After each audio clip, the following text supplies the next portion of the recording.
I'm Kara, and this is Amy, and we're with Air Raid Radio, and we're here at the EAA Museum in Oshkosh, Wisconsin. And we are going to be doing a broadcast from here, and we're going to be filming it. And Amy, tell them what the show's about. Well, we're going to have Chris Henry and Kristy Busse continue talking about the B-17 ride program. And we're also going to have Kristy stay on with us and Emily Nowak. And the four of us are going to talk about getting our pilot's licenses and what kind of an experience we've had so far. So it should be a great show. It's going to be really good. Welcome back to Air Raid Radio. This month we are taping at the EAA Museum in Oshkosh, and we're specifically in the Weeks Hangar, right? There's a lot of noise going on as we've got volunteers working on the aircraft, but we're super excited to be here. Yeah, and like last episode, we have video to accompany our podcast, so you can check that out on our Facebook page. Yeah, we'll have a link too, so if you'd rather watch and listen, you can see us sitting here talking instead or you of just can do listening. both. You can do both. Same thing. You're going to watch autographs after the show. With us today, we've got Kristy Busse, Chris Henry, and a little bit later, we're going to have Emily Nowak with us. So it's going to be an exciting show. We're super excited. I keep saying that. We're super excited, guys. So are we. Yeah, it's fun. I can see Emily. She's excited too. In that terrifying kind of way. Yeah. She's waiting in the wings to replace Chris once we... Literally in the wings, yeah.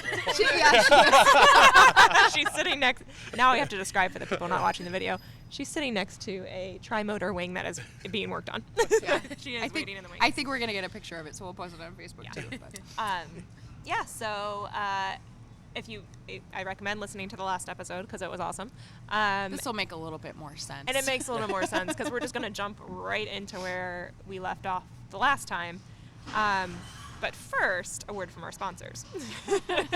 Take it away, Kara. Right. So our sponsors for the show are Hemlock Films and Spotlight Business Solutions.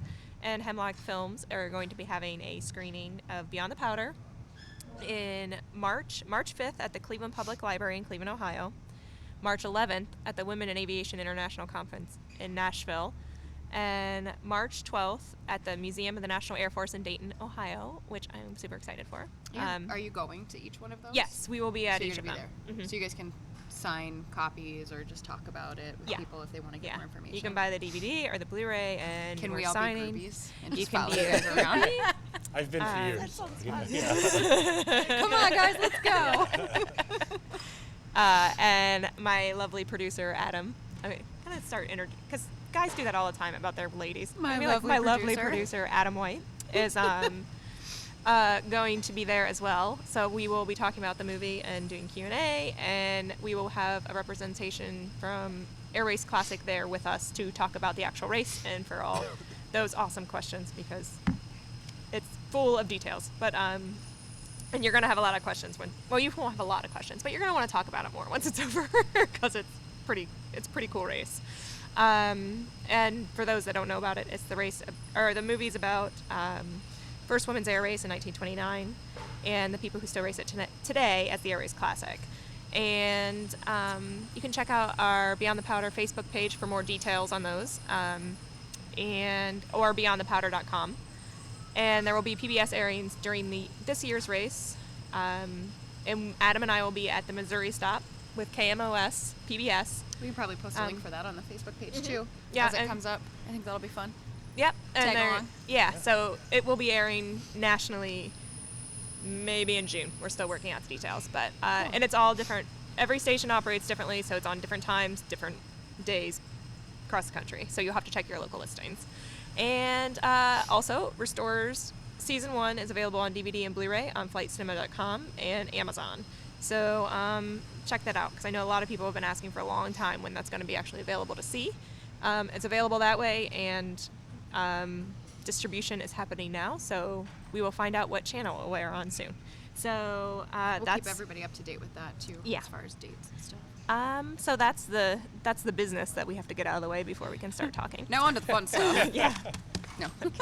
Let me rush through that so we can get on to talking about other things, especially since we just did this. All right, so Amy, I'll let you start. Me? Yeah. Oh, well. So yeah. Never mind. So I'm gonna cut you back off.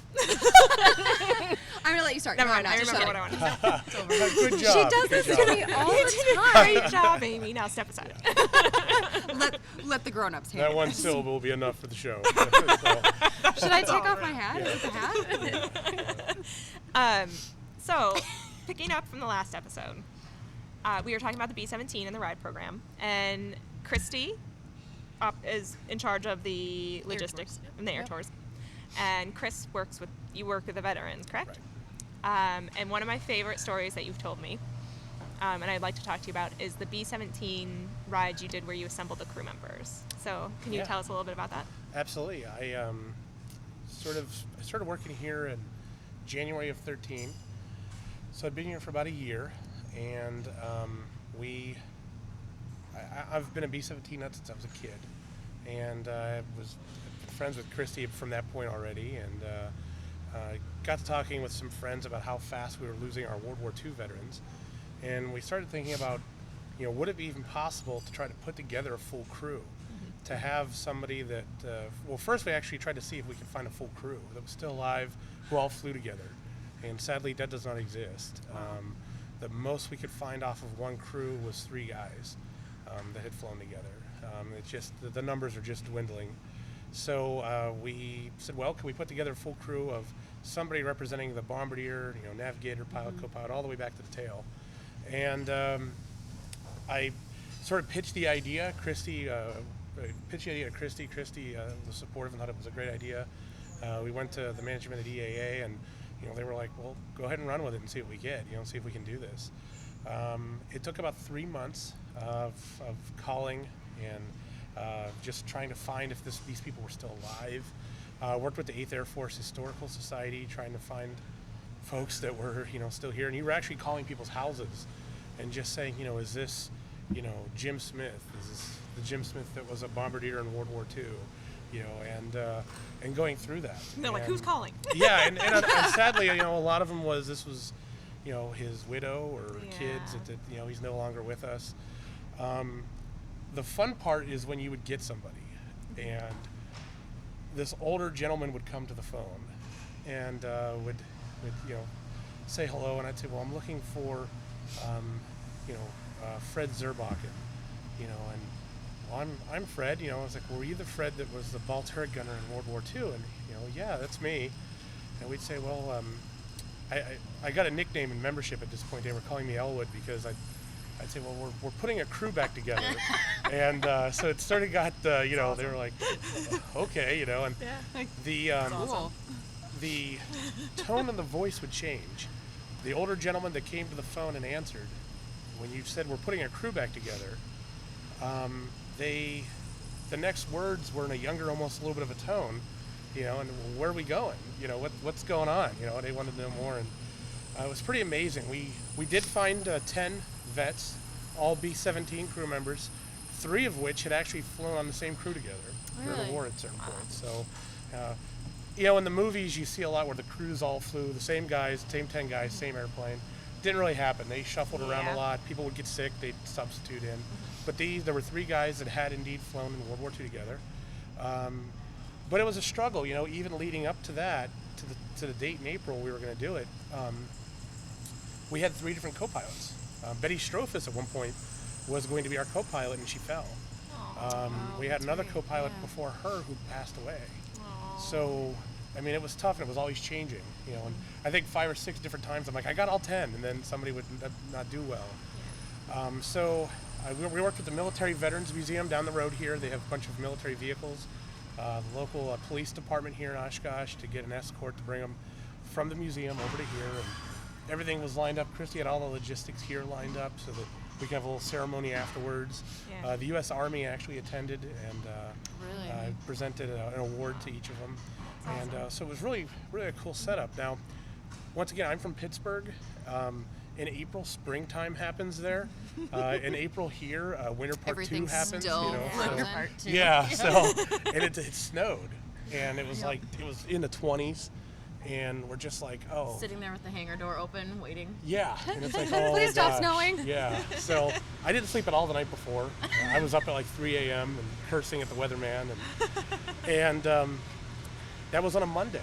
So on Friday, when I left work, everybody was healthy, everybody was set. But, these guys are, the youngest member of the crew was 90, so things could change in a couple days, So I wasn't sure if even all 10 were going to show up, And Right. the next morning, we met in the lobby of the museum, and all 10 vets did show up. Wow. And you're sitting there, and even if we did nothing else, we had 10 vets together, which was Right. incredible. We didn't think that the military vehicles would show up, so we just said, well, we have a nice warm van, we'll bring them over in. And in through this line of snow comes these olive drab trucks and Jeeps, and these guys did bring them out. And they pulled up in front of the museum, and they said, we'll wash them later. For these guys, we bring them out. And I said, well, that's cool, but it's 30 degrees, and these are open air Jeeps. It's like the veterans will get into the warm stuff, and they'll at least get to see the Jeeps. And we go outside, and the veterans are like, we're going in the Jeeps. They said, it wasn't course warm they in did. England either. Two of them actually tried to pile onto the hood of the same Jeep. That's awesome. Like they used to ride out to the flight line. We're like, no. And I'm like, I'm going to get fired. Like, you guys are, We don't want you to fall off. yeah, This could be a exactly. terrible, terrible thing. And being a transplant here too, I'm a Steelers fan, and we're sitting in the lobby, and somebody comes up I know and where says, you're going with this. and says, hey, Mike McCarthy is here. And I'm like, that's cool. Is he the weather guy? And they're like, he's the coach of the Packers. I'm like, oh, okay. And it turns out I wouldn't know either. his wife's grandfather was our bombardier. And we did not know that. We had not planned that. It was That's just dumb cool. luck. Yeah. So we did bring them over and got them into the airplane. Sean and Kristy were watching weather. And we didn't think we were going to be able to fly. And then a hole opened up, and we were able to go flying. Awesome. Got them like a good 15, 20-minute flight.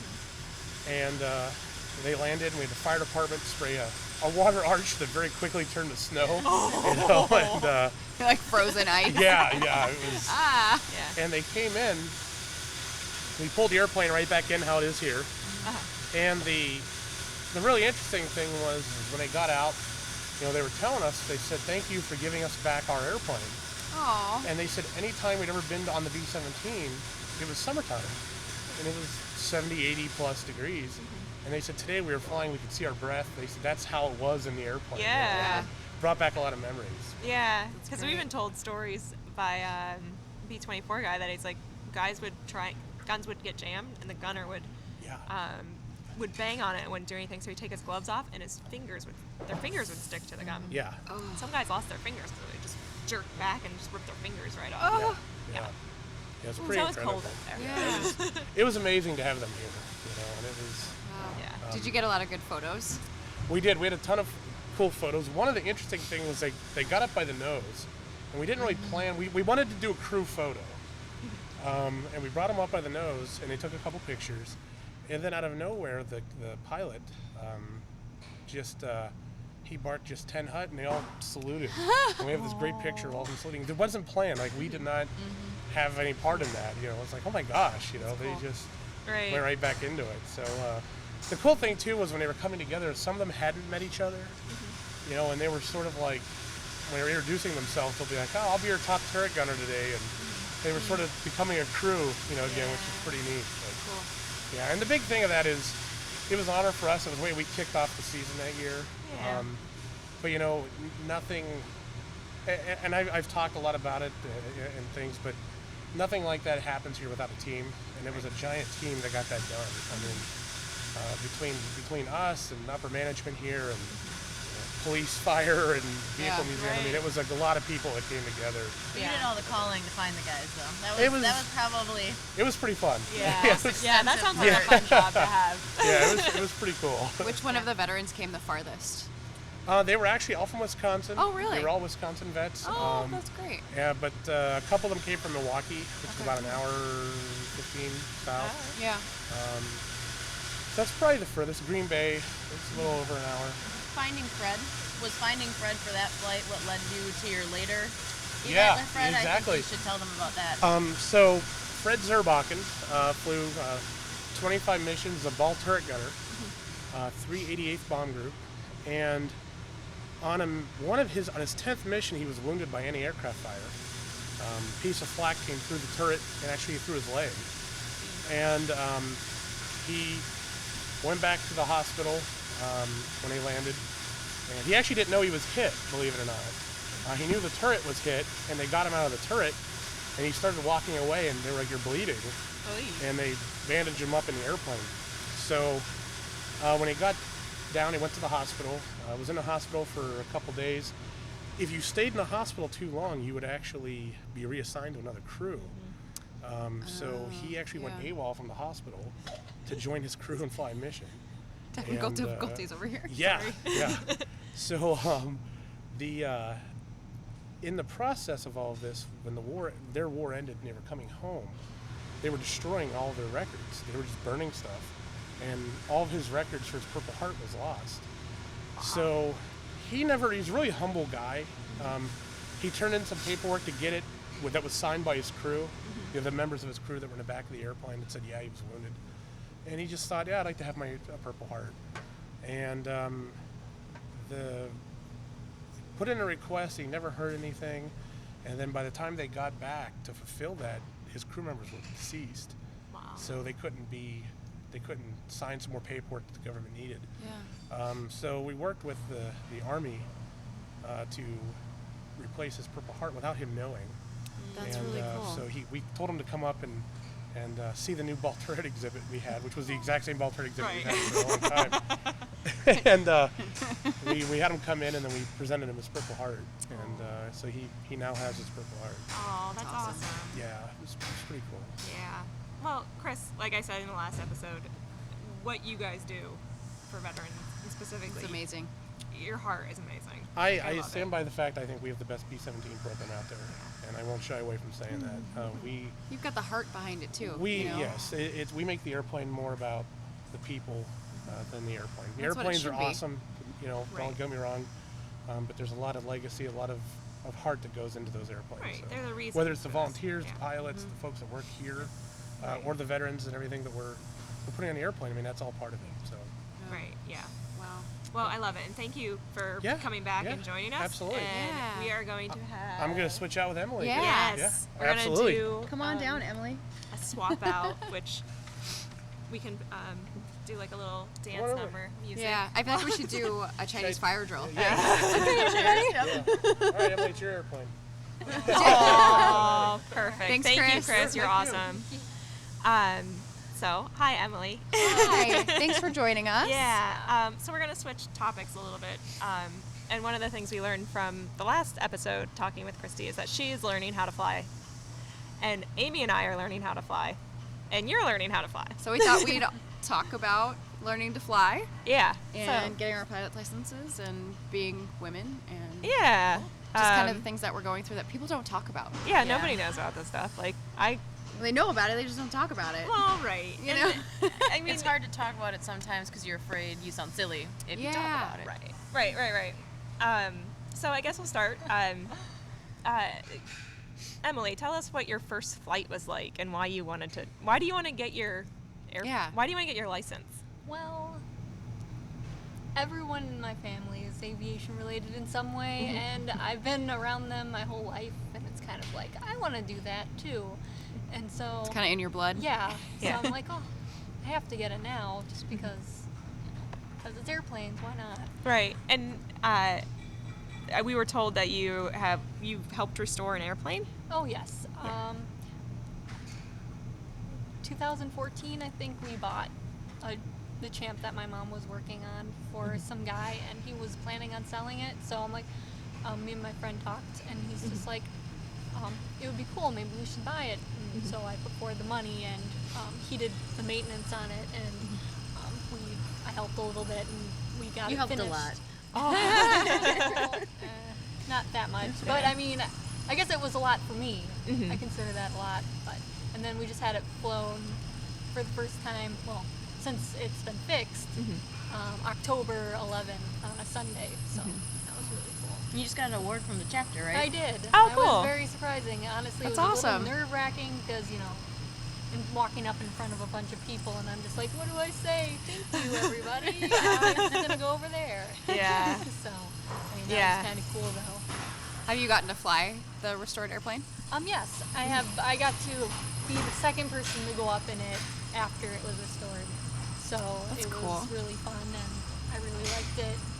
So hopefully fly more of it once the license is done, or even soloed, you know. Yeah.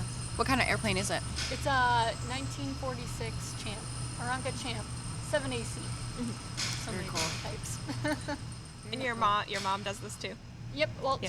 she does. Her main thing is fabric covering, so she Which- does all kind of fabric covering. Behind, I don't know if everybody can see it on screen. We're gonna take some pictures of it too. But she's restoring the fabric on the airplane right behind you guys. So Yeah. She's for the viewing audience. she's extremely humble about it, but her mom and you guys are all some of the most talented fabric workers, I think. Oh, in all awesome. of It's an art. She's so good at it. Yeah. But she's Yeah, so that's humble. fantastic. She'd never say, and she's even tentative to teach people, but she shouldn't be because you guys are so great. Yeah. Oh, We're lucky to have you volunteering here and helping with that. So Yeah. we do How, our best. how long have you been working on restoring airplanes? Well, I mean, it wasn't like a huge thing for me, like in high school and stuff. It wasn't. I didn't do that very much, and actually, it was honestly. Hate to see it. My friend actually got me into aviation again because Oh. he was really big on aviation. It was his life, so it kind of like got me interested in it again. And then I'd say that's probably what got me going for my license. And I started coming to the weeks hangar with my mom, and I helped restore or cover one of the B-17 rudders, and helped with the standard and all that other kind of stuff. So it's quite fun to do when you are around. So. It's cool to work on the airplanes and then fly them because you get to see. Like for me, I'm a visual person. Yeah. So if you just put me in the airplane and I fly, I'm like, well, I don't understand how this works. Then I go and work on it and I put, the rudder together or help, Right. do something. I'm like, oh, I got it. Now I got it. Now I know why it goes this way. Like it just. It I just don't know. clicks a little bit better because you Yeah. know the aircraft more than if you're just in there. Right. Right. Yeah. I don't know. Yeah. Makes Yeah. it makes it a cooler experience for me. Yeah. A nerve-wracking experience nonetheless still at 7.2 hours in. Right. It only gets better. How many hours do you have in? Well, I don't really count. I mean, I do. You said it's kind of sporadic Yeah, sometimes. it's very sporadic. Yeah. So as of right now, I think like 30 hours, but it's not like consistent because it would be so much time in between. Yeah. But Right. now I have a new instructor, and we're flying every week, 2 days a week. So it's a Oh, lot cool. Right. more consistent, and I'm hoping that hopefully by AirVenture of this year I'll get my license. So we'll nice. see. Yeah. Good goal. Great. Yeah, it's good to have a goal. Yeah. Definitely. Deadline. I've been told that the two times a week is really kind of the magic number for things Yeah. to kind of stick in the Yeah. brain because I'm doing once a week and it's winter, so there was like an entire month, I think almost the month of December and most of January, like it was too cold to fly or the weather was terrible or it was Canceled, snowing. rescheduled. Yeah, Yeah, there's a so lot of I that. didn't go for a month, and then we go flying, and he's like, "So we're gonna do takeoffs and landing today." I'm like, "No, you're gonna do them, and I'm gonna go back and have some hot cocoa." No. Yeah. Yeah. I had a lesson in January, and it was, I think, 17 degrees, and then I can't remember how cold it was with the wind chill, but we were like, how bad do we want to do this? What are you guys training in? I'm in 152. Okay. I'm in a Citabria, so I'm going right into the tail draggers so that I can transition eventually over to some of the CAF's Cool. airplanes, and I want to fly the PT-22 and the L5. Very so, cool. Yeah, my goal is to do some sort of biplane. I mean, we have to make way more money so I can buy one, but I like open cockpit. Like, I like Yeah. slow and low open cockpit stuff. Just, I want to cruise. Like, so, Yeah, like, what about you, when did you Kristy? start getting training? Honestly, I'm kind of that person who I started when I was the aircraft maintenance department's admin over here, in an experimental built RV-6A. So not the tail dragger RV, but still, it was a kind of a little Corvette to be learning in. It was very Yeah. fast at first, and like you guys said, it was hard. I think it was every other week I was getting an hour lesson in or 2 don't hours have the in. consistency. Yeah, so you got to learn that beginning part over again. Yeah. And I found for me, with work being so busy all the time, it worked really well for me to get my lessons in the morning. I seemed to be more successful in the morning than at the end of the day when I felt like all this stuff was in my mind. So Yeah. hopefully in the long run I won't be a fair weather flyer, but learning, I think I am right now. So. Right. Yeah. But, Yeah. I think I got to about 13 or 14 hours accomplished the solo, which was stressful because it's Nice. it's that airplane being so fast. When my instructor, who's the same size as Right. me, got out, it felt like I was in a rocket. And then I found out afterwards. I found out afterwards that the EAA museum knew, and they had been listening to me on the radio. So when it took me 5 landings to complete my solo, because there's a flight school on the field here, and they practice patterns in their Duchess for people who are going to become airline captains later. So Yeah. they take much big patterns, and I was taking it. Yeah. So I was way out over the lake and coming in too fast twice and bouncing all over, and I was like, I'm never going to be on the ground again in my life. And when I got down and I got to the fuel farm, the tower was like, and congratulations from everyone at EAA, and I was like, oh no. Yeah.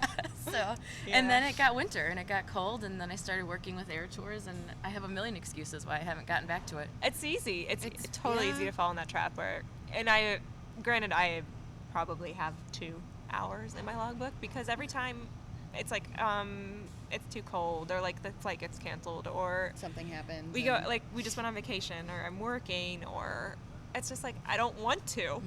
Like, I'm just like, I don't want to do that today. Because you want to be focused and really, I Yeah. want to be Right. 100% there because I care about aviation so much in the rest Yeah. of my life. No I want to make sure I'm distractions. the best pilot I can possibly be and learn Right. everything I can learn. Right. Yeah. So And there's a lot of pressure there too. yeah. There is. Right, and I totally have that personality where it's like, I don't want to look stupid in front of my flight instructor, which is probably well, you're going to because you don't know it. But in my head, I'm like, well, no, you told me that once. I should just know that. And Yeah, like, They don't I expect totally you hear to it either. really stresses me out. Yep. And I was telling her after when I did the documentary Beyond the Powder, I had to get my student's license and get I think maybe an hour or two. No, I think it was like an hour at least in my logbook, and I did a couple lessons, and I loved it. And it was springtime, so it was beautiful, and we were doing it out of Burke Lakefront, which is over the lake. Yep, So I was yep. like, this is cool. I love it. And it was a DA-88, and I was like, this plane's awesome. And now I'm doing out of a different airport, and it's a 152, and which is fine. But it's like, and it's winter, so every time I go, I'm like, oh, like this is Gotta just not put on glamorous your in big any parka way. and, like, And Put getting your fuel gloves afterwards. I on. don't know if you guys call in fuel or go to the fuel farm, but I hate getting out in the cold after my flight. I'm like, know. "Ah." I can't even get the caps off on top of the Yeah. cyber. I'm like up on top of it, like, Yeah, dang it. And my fingers, because I can't do it with the gloves on, so my fingers get cold. yeah. I always found it winter's to be awful. really emotional too. If whether you had a great lesson, I'd be on a high all day, and Yeah. if I had a bad lesson, I felt like, oh, I can never recover from this. I need to just go Yeah. do it again Yeah. and be better. Yeah. Up until about, I'd say, like 1 lesson ago, I was so terrified. And I thought it was just me, because I've wanted nothing more like my entire life than to learn how to fly. Like, I want to fly. And then I'm finally doing it, and I'm like, I don't want to do this anymore. Right. It's so much responsibility. Oh my Yeah. God. And I was talking to my flight instructor, who I'm very grateful that he's also a friend of mine, so I can be very candid with him and like say, all right, man, like, what the heck is this? I almost said something else. I know our producer would love it if I keep it clean. Yeah. So, but I told him, I said, I'm so nervous. Like, I will actually come up with reasons why I can't go, like, oh, I have a headache today. Like, Yeah. headache, come on, headache. You know, like, Yeah. I was making myself sick just thinking about it because I was so nervous and so scared. And I talked to him about it, and he's like, everybody's that way. He's Yeah. like, it's a huge thing. You don't know anything about it. He's like, my job is to make sure that you start doing stuff and you don't even notice it. Like, when I first started calling on the weather, I'm sorry, what did you say? Yeah, that's I my said biggest I was fear is to have to. I was have a them repeat student? it. Yeah. I still don't. I got nothing. I'm gonna draw a cloud. Yeah. You know? Sunshine. Sunshine. Or like even the checklist is overwhelming because it's like, Yep. what? I gotta check Like, the. what does that What mean? does that mean? Yeah. You know, and now I'm like, I go through the checklist, and occasionally I forget things because of the consistency. But it's like, oh yeah, I got the checklist, and I can check weather, and I totally got that. So it's like, oh, I didn't even realize it. Maybe I can do this. So it was the best feeling in the world. The last time I did takeoffs and landings, I'm like, I can do this. Yeah. Oh my God, that's awesome. I'm still scared. Yeah. I remember the But it first is. couple times, what really stressed me out in the RV was running up the engine before taking off, just doing the checks there. I was having this like vision of my feet not holding the brakes well enough and being like into the grass. Oh, I think I don't never do that being well. able to come back. Yeah. Because I'm always like, because I'm so short, and I'm like, I'm pushing the brake, right? And I'll think I'm doing it, and I'm totally not doing it. And the instructor's like, you are not on the brake. I'm As like, you start oh, creeping because they're like, I forward a told you to little put the bit. brake. I'm like, I am. I'm totally got my feet on there. I'm like, no. It's hard because it's one of those things. In my life, I've been an athlete my whole life, so everything's very black and white. You execute something, you know where you are in your progress. Learning to fly is different for everyone, so there's there's no perfect story to match it off of, and that's hard for me to compute in my brain. Where am I at? Where should I be at? It's different for everyone. Yeah, and I feel sometimes I feel it's kind of lonely because you're doing it by yourself, and like you said, there's nothing to bounce that off of. Like, do you like it's like your training is different. Like all of our training is different from each other. It's not like hey, how about lesson 1? That was interesting. Yeah. We all had the same lesson, right? Can we compare notes? Because I was really confused on that. Yeah, because my first jumping back, I just started again jumping back in this winter, and You picked a great time of year to. well, that's the problem with being a freelancer because we work in film and television, and it's like winter is dead for us. But it's gotta also take advantage of really it. cold and snowy, you know, in Cleveland. So it's like I have time, not necessarily a lot of money, and it's really cold. So it's kind of been a slow going process. Like I said, like when my lesson comes up, I'm like, I don't want to get up. I don't want to go. I don't want to go. It's cold. Like I don't know what I'm doing, and I'm never gonna know what I'm doing. And it's very stressful. But yeah, like jumping back in, my flight instructor after the first lesson, she's like, oh, here's these books. So I took the books, and she's like, read chapter 3 she's like, read the chapter on turns. It's the whatever's on the FAA website, that thing. I was never very good in school. I didn't do my homework either. Right. And I was like, oh crap, I have to read like 20 pages before my next lesson, which is like maybe, I can't remember, like it was in like 2 days. And I was like, I can't do this. And and of course all of it's like stereo instructions because I don't know any of this stuff yet. And I'm like, well, what does this word mean? And my husband's a pilot, so I'd be like, what's this? And he's like, well, and then he starts explaining things, and I'm like, okay, that makes way more sense when you just tell me, like reading it.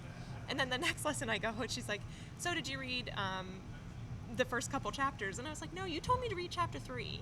I was like, I was kind of confused why you told me to start at 3. But like, I mean, that's just like, I mean, you don't, like, I don't even, have you read anything? No, so I have a very different approach. Because of the way that I learn, I have to do it first, and then I can go back and read it. If I read it, I'll just get overwhelmed. I won't understand it anyways, like, and then I just won't do it. So I'm getting a good base right now, and little pieces are coming. Like my instructor will send me, you know, like, I want you to read this page, or I want you to check out this video, or like we've been doing ground stuff together and going over the different, like the wind.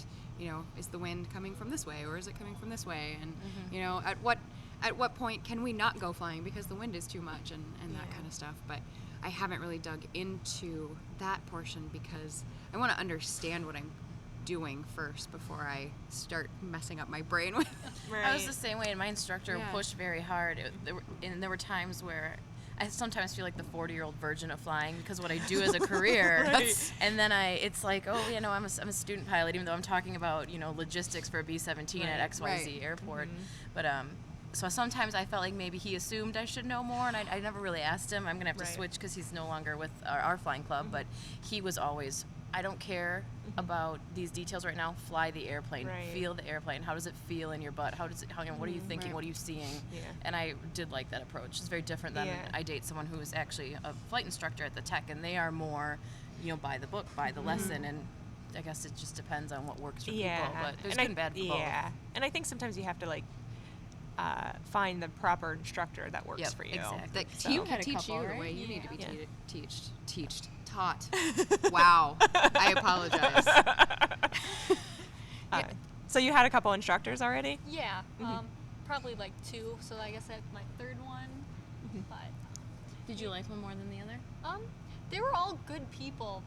Like my first one I really, really liked, but things didn't work out that way. The second one I liked, but the teaching style was a little bit harder for me to learn, and I felt like he got more frustrated with me with flying. Yeah. And now my new one I really like, but that's because I've known him since I was like really young. So it's like Sometimes a that family. helps, too. Yeah. So it really helps. You mentioned the flying club too. You guys both belong to a flying club, right? Yes. Yeah, the EAA one. We're lucky Yep. with that here. Oh, It's a pretty cool one. What a great opportunity to take Oh, yeah. advantage of. Oh, absolutely. More cost effective than going out and renting an airplane So for an much. hour. So much. Yeah. Oh yeah. And like in the last show, we talked about being in the center of aviation. We have access to so many events and people and things. I mean, we're blessed to have that flying club here at part of EAA. Yeah. So many different, just a wealth of knowledge between everybody. Exactly. Like if you have something that you don't understand, you can say, "Hey, so and so, come here. I need to talk to you for a second." Yeah. That's cool. What kind of airplanes does the flying club have? Oh, they still have the RV6 and Yep. the cubby that you guys are working on today.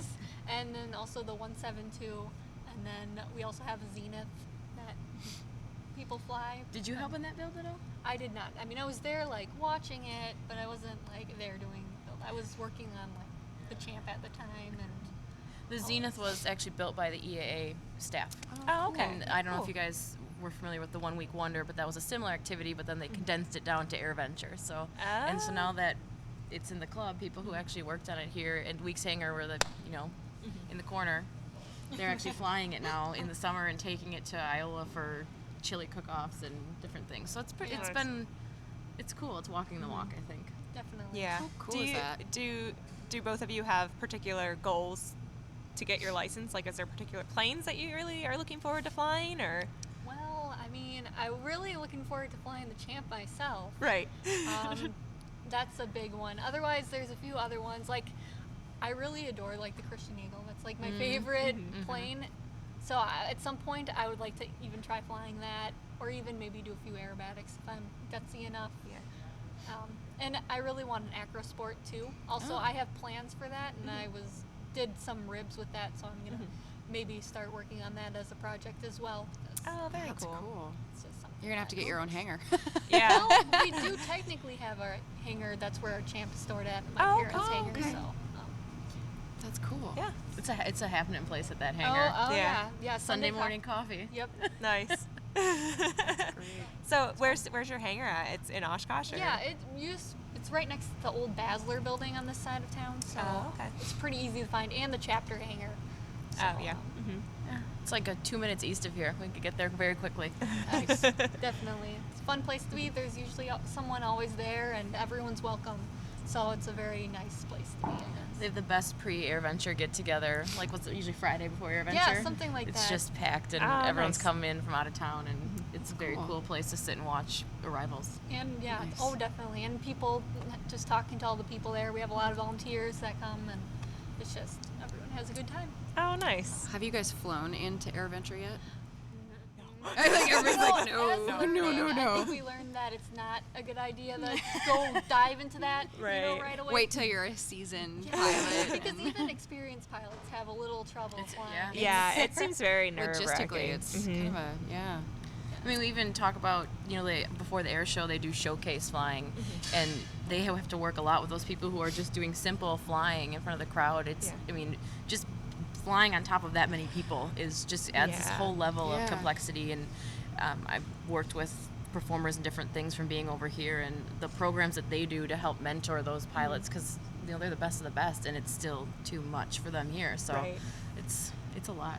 I think Yeah. it'd be a long time before I do that. Yeah. Long Yeah. time. Years. Yeah. Fucking years. Yeah. Unless Or you're maybe I'll feeling let somebody one else day. take care of it. Yeah, one day you just wake up and you're like, I think I'm gonna do it today. I'm gonna do then- it. Or at least taxi, you know. Yeah, If there you go. airplane's over There you there, go. I I'll will taxi. There we go. See, I would do that. I'm like, if it's nice weather and stuff, maybe I'll just taxi the Champ over there, Yeah. and then I'll just camp underneath it, Taxi because I think it it would back. be really cool to Yeah. sleep underneath your airplane like everyone else does. Absolutely. So, I mean, we'll Until it see. rains. Yeah. And that's when you get the cot in the office. There you go. Yeah, or you just go home. With, Right. Yeah. Since you live really close. To Right. the Yeah, you airport, guys live know? here. Yeah, we're spoiled. Yeah. Lucky us. So, Kristy, is there a particular plane that you're looking to fly? Well, my boss has been on me here at EAA for a couple of years now to finish. I want to. It's important. Like I Right. said, I don't know how else to put it other than 40-year-old virgin of flying. It's been so long for me that now, luckily, everyone's very respectful. The pilots here, they let me in on our operational conversations and have my input and come together with decisions. So, honestly, like what you were saying, I've had a couple aerobatic lessons, experiences in like in a decathlon, and Yeah.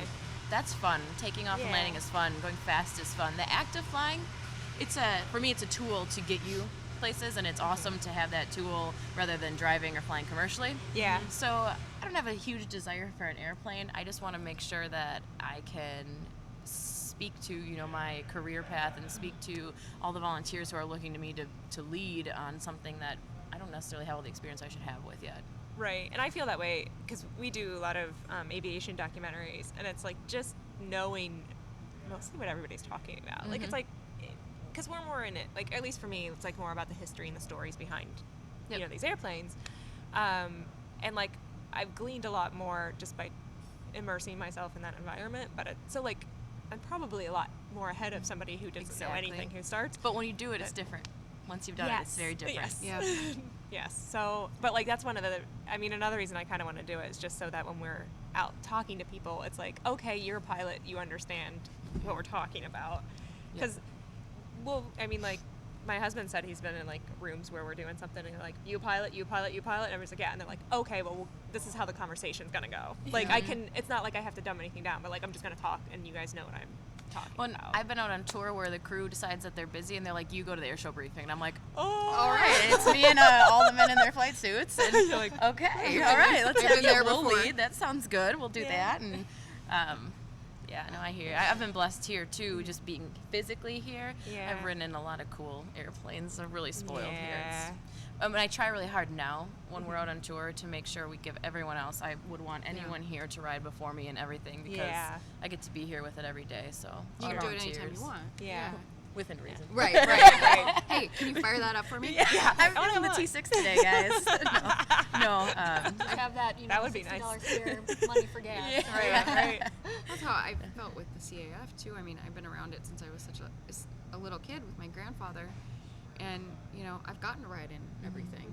I've gotten to ride in the B-25 and the T6 and the PT-22 and the Mustang, and it's an honor. It's I mean, it's such a cool thing. And then you get somebody off the street and they're like, they've never even flown on a commercial airline. Yep. Right. And you just kind of go, what? Yeah. Like, it doesn't even compute with me. I'm like, but no, just crawl in. Like, it's cool. We're gonna start up, and then you go. That's that's what we do. There. Yeah. Right. Like, what do you mean you've never been on a plane? Right. Yeah, I guess it's like you growing because you grew up going Grew to up that with it, hangar. yeah. So, do you remember your first flight, Kristy?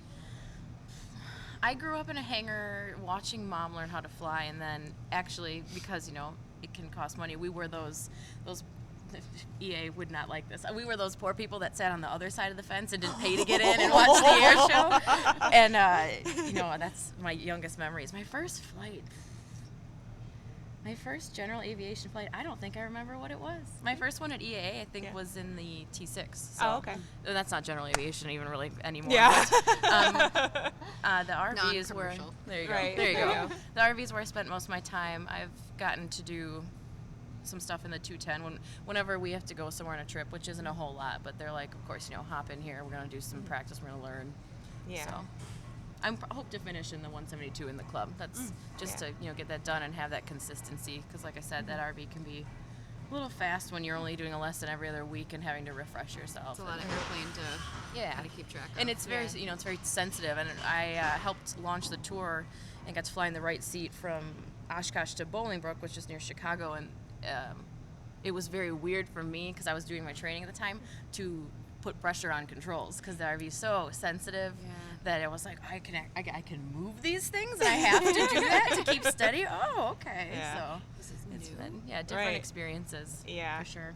Emily, what was your first airplane ride? Well, I was told that I can't remember if it was 26 or 28 days old. I was in the Ford Tri-Motor for my first I flight. think she wins. Wow. Yeah. But I was asleep during it, so obviously I guess I wasn't crying, so I guess that means that I You liked it. Yeah. enough that it put me to sleep. I think that's, I The guess, vibration, probably. Yeah. Right. so I guess, but other than that, I don't really honestly remember. I remember having a Young Eagles flight when I was really young, I'm sure. I remember getting a first acrobatic flight in decathlon from a really good friend, and Was it Bill? Yeah, it was He's the Bill. best. It He's the is best. awesome, and I just had a blast doing that. And that's like one of the That's ones I fun. can really remember. There's probably a lot more. I just Yeah. Yeah. After a bad while. memory here. Yeah. Yeah. I remember mine because I didn't grow up with aviation. Like, I got into it. I mean, I liked airplanes because my grandfather was in a B-24, and he would tell me about it. I'm like, these are cool. Like, it's cool. But it wasn't until I moved back from New York City back to Cleveland, and I met my husband Adam, and that was our first, I guess it would technically be our first date, because he's like, oh, like, because I was like, oh, I'm really into aviation documentaries, and that's how I met him, because I was like, I want to do that. Like, if you're making an airplane movie, I want to be part of that. And he's like, oh yeah, you know, like I fly. He goes, have you ever gone up in a plane, you know, like non-commercial? And I was like, no. And he's like, well, let's go tomorrow. And I was like, okay, I don't know you, but okay. Very trusting. Yeah, and my friend's like, just text me if he's gonna murder you. And I'm like, well, Aw. that'll do it. It's not gonna matter. We'll be in the air. Like, there's Yeah. nothing I can do about What's it. gonna happen? Right. Yeah. So I was probably like 29 the first time I got to do it, and I was Okay. like, this is fun. And like we flew up to in Ohio. There's the islands up off in Lake Erie by Cedar Point and stuff, and Port Clinton, where Liberty Yep. Aviation is. A beautiful area. It's beautiful, is and he flew me out to Kelly's Island, and we touched down and then took off again. And I was like, "This is cool! Like, you can do this!" Like, so I mean, since then we'll fly out and have lunch. Like, you can put in bay, you can park it and get a golf cart and go have lunch. And I'm like, "This is great! I want to do this." Be able to do it whenever you want. Yeah. Call that a $100 hamburger. Yeah, exactly. I mean, we've done that several Yeah. times, but I was But like, "Oh yeah, this is cool!" Like, It's fun to be able to explore new areas in Yeah. an airplane. and I guess it just sort of was like grew from there, where I was like, well, maybe I could get my license because doing our work and we've met so many people, and like people will be like, oh, we're gonna go fly in this. Do you want to go? And I was like, well, yeah. Like we were at No, I don't want to go for a ride in the B-24. That would be terrible. right. Like we were at a party and like everybody's like hanging out, and like it was at someone's house with like a private airstrip, which was really nice. But they were, you know, like he was flying a Waco around, and he's like, and he would land, and he's like, so who wants to go fly? And I'm like, me? Like I was like, step aside, everybody. I don't care if you want to ride in it. I want to ride in it. Do you know who I am? I'm Kara. Like I have not ridden in that yet, and I want to go.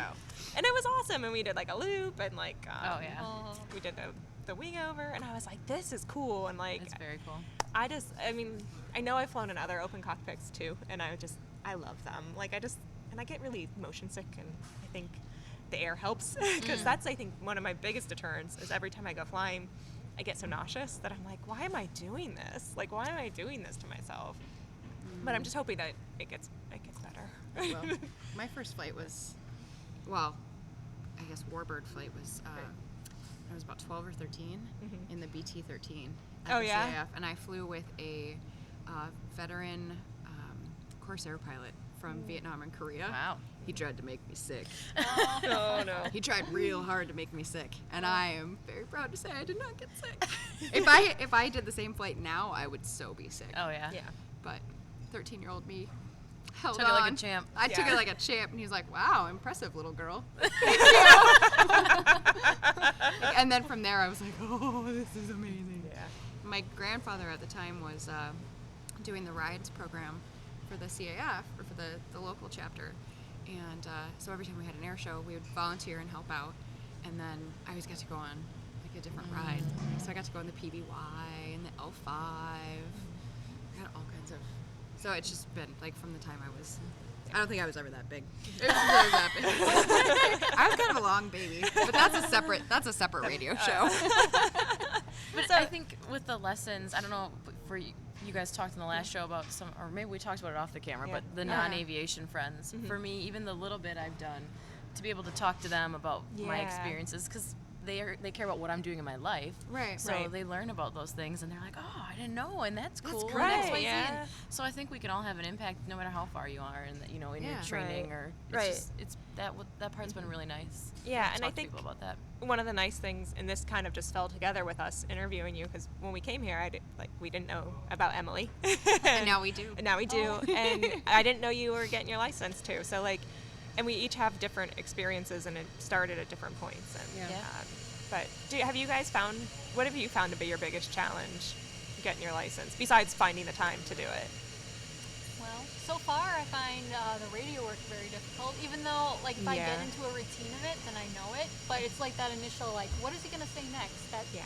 throws me out, and I'm just like, like, okay, what did you just say? Can you repeat that like 5 times again, slowly? Can you slow it down, please? Slow down. So I guess that's a little nerve-wracking, just because you don't want to, like me, I don't want to upset the people in the tower. I don't want to annoy them, but they're on a schedule. Like, okay, come on, we gotta go. There's more airplanes. But I didn't understand what you said. That's one of my biggest fears is that I'm not like, 'cause I'm like, I don't want to ask them to repeat it because I know that you're doing other stuff. Like, can you tell me that again? I'm like, wait, I didn't get it. So it's like you want to hear, and then I'm always like, wait, what am I supposed to say? So, Yeah. but what do you think?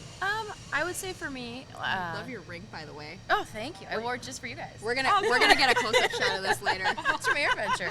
We may have to go get one of those. Yeah, and there's actually, not too expensive at all, so a good thing. Moderately priced. I like it. Yes. I would say for me, it's been that it has to do with my athlete background. I would think I've been very blessed to be playing sports and at a high level my whole life, and Yeah.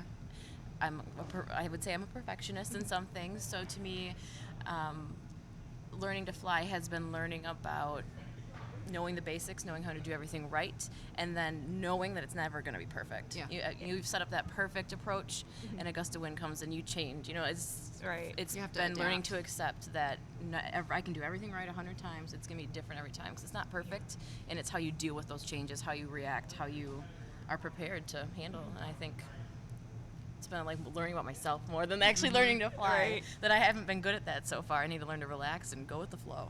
Yeah. I also think it's kind of hard to move the airplane by yourself. If I'm Yeah. like out there, I'm like trying to pull at it, and I'm like, how am I, when I have to solo this? There's only or one of me. How am I gonna pull this out on my own? know. It took us like, when we flew last week, it was like it was snowing, so it took us like 5-10 minutes trying to get the thing back in the hangar because Right. it wouldn't budge in the snow, and I'm like, oh gosh, this is gonna be horrible for me when I have We to do installed this a winch myself. in our hangar, so all we have to do is pull out the little thing. And I mean, we still have to steer it in, but it's specifically for like when we're by ourselves. nice. And so you just winch it up. Ah, nice. And there's tape so that I can't get it wrong. I'm pretty sure they said it's not just for me, but I think it might be. They just don't want to be mean and be like, hey. Yeah. she It's needs for it. all of us. No, it's not. It's for her.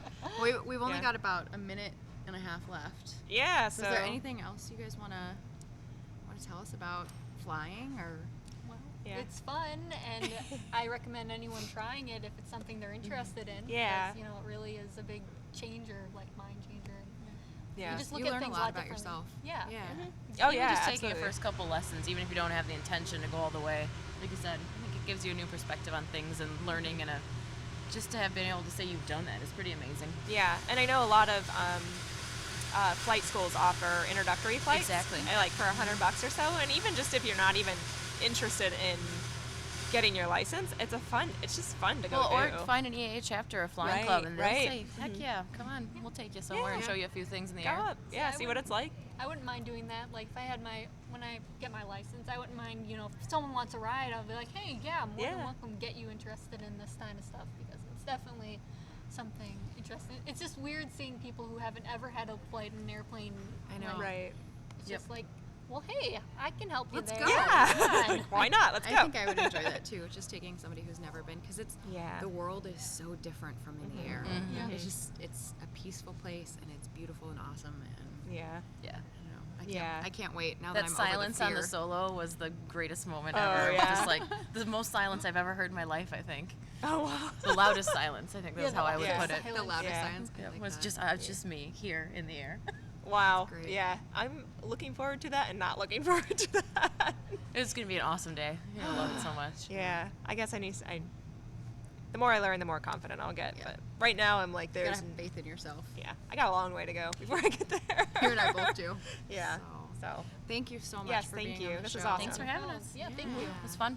all right. And so everybody out there listening, we will be back next month, and check out our Facebook page, which is facebook.com/Air Raid Radio. Yep. So we will have websites and all sorts of information for things we've talked about, so you can check out more.